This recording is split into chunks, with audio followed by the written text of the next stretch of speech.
Sometimes purchasing a block of land without even having a conversation with the builder can end up actually costing you more money. Generally, if the block is purchased more economically than you had thought, generally it may have a few red flags. Talk to a builder to begin with, they may be able to indicate which blocks might be more suitable for you.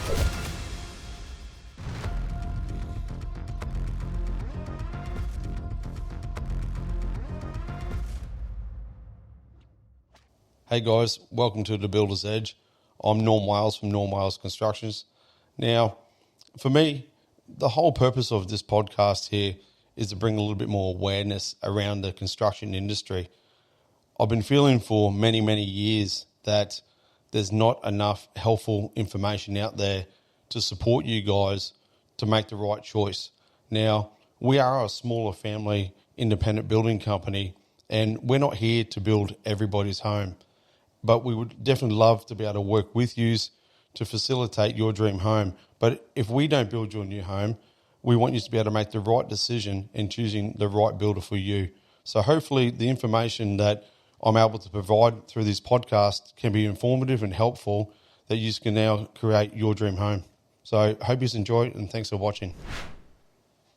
Norm, do you think it's better to secure a block of land before finding a builder? Look, you can go two ways with this, really. Honestly, it's no wrong or right answer to that there, to be honest with you.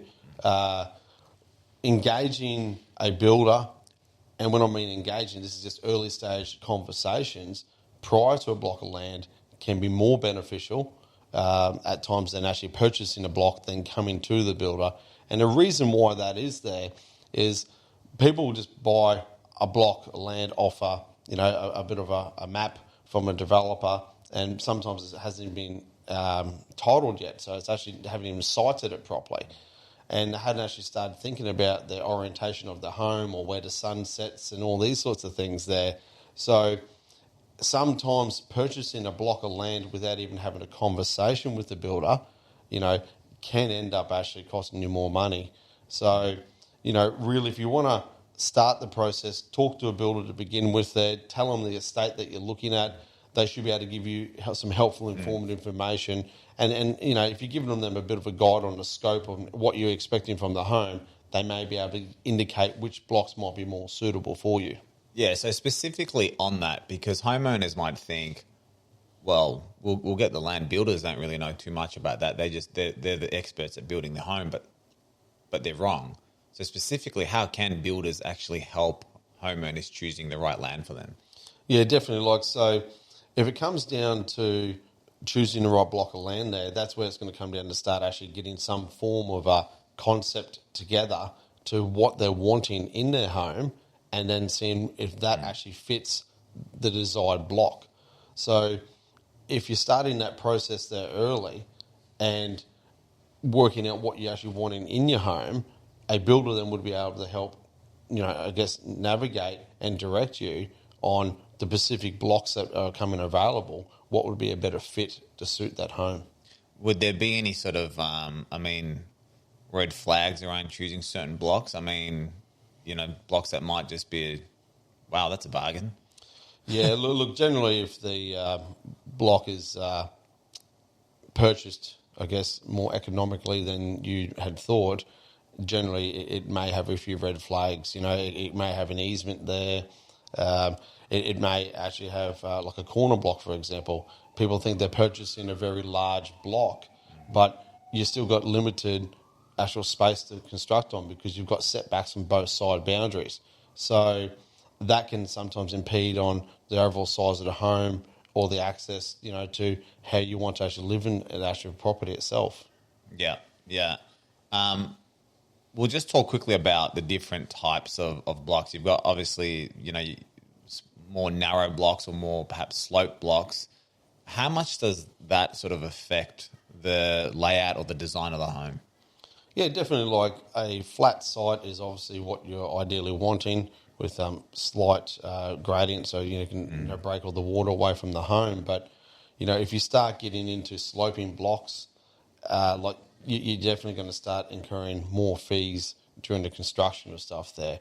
So you're either going to start putting a home on stumps, you're either cutting and filling, and when it starts coming to narrow blocks and slope blocks and that they can start adding more degrees of difficulty to the construction, which definitely are going to add cost to the overall build. Yeah.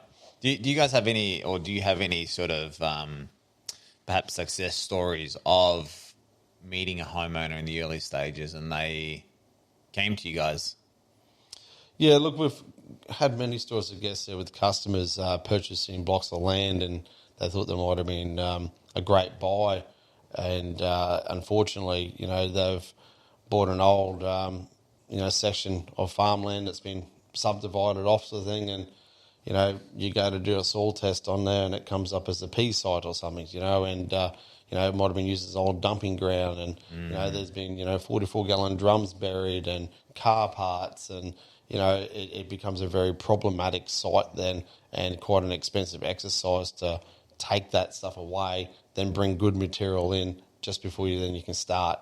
So yeah, sometimes a cheap block isn't necessarily a cheap block, and if you're going down that path and you are purchasing like a block of land and you haven't actually had a conversation with the builder, like an advice I can sort of give there is to before you actually purchase the block, put into conditions to get a soil test done.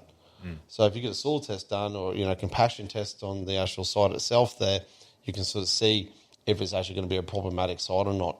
What do you guys normally get? I mean, obviously, you guys are building for families in Bundaberg. Do you find that more times than not, people are coming to you guys with an existing block of land, or what's the inquiry rate there? Look, it would be a bit of a 50-50 sort of situation there. So there's no wrong or right reason, to purchase a block prior to that. There's sometimes people just purchase a block and that's just what they want. And, we can still design things to make things work, to their lifestyle there. But, it costs you nothing to start having an early conversation there with the building company, just to ensure that you are going down the right path. Because we have had people in the past there purchase a block of land, come to us, start drawing concepts and things up there, and what they are wanting, they've been very limited, and they had to make some changes to be able to fit that actually on the block itself, because they first thought that the block that they were purchasing would facilitate what they required, but it couldn't have been further from the truth there. Wow. And so what happens at that point? Look, we've had in the past there that the customers have been lucky enough that they've been able to sell that block and purchase another one. We've had others there that have been quite happy to sort of modify things and change stuff around. And there's always means and ways of doing that, though. But if you're building your forever home, you want to make it perfect, for the investment you're making. So it sounds like, if you're looking at building your forever home, you like that's the absolute foundation, right? You're starting right from there. So it's like, you would say, I mean, in some instances, it's actually faster. The process is faster engaging a builder right from the get-go, because it's going to mitigate a lot of the mishaps and wrong turns that you could potentially take. That does happen. That's right. And, even if you start the research there and you go, look, these are a couple of blocks of lands I'm looking at, and have that conversation with the builder there. They said it costs you nothing to do that there, and then they can help you and guide you and give you some, I guess, more feedback that then can help you make a better informed decision what's going to be the best choice for yourself. Yeah, love it. So do you have any final tips or final advice there? If somebody's in that mind frame of going, we can see a couple of good blocks of land there that are available, they're not too expensive, they're within our price range, what's your word of advice to them?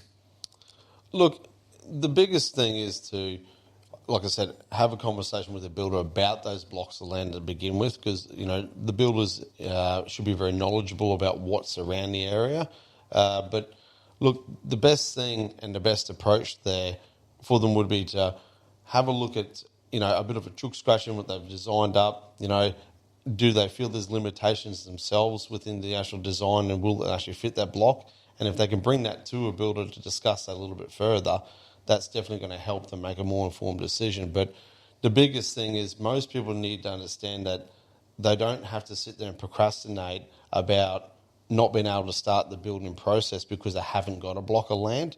Like, really, it's more about the sooner you do start having that conversation, working on some early concepts and that there to see if things are all going to line up. That's going to help you further, down the line, which will actually save you a lot of money as well. Yeah, love it. That's very practical advice there. So on that note, I'm going to jump into a get to know your Norm jar, and we're going to wrap this episode up. Alrighty. Jeez, these are really philosophical ones we're getting today. Okay, Norm, if you could send a message to the entire world in 30 seconds, what would you say?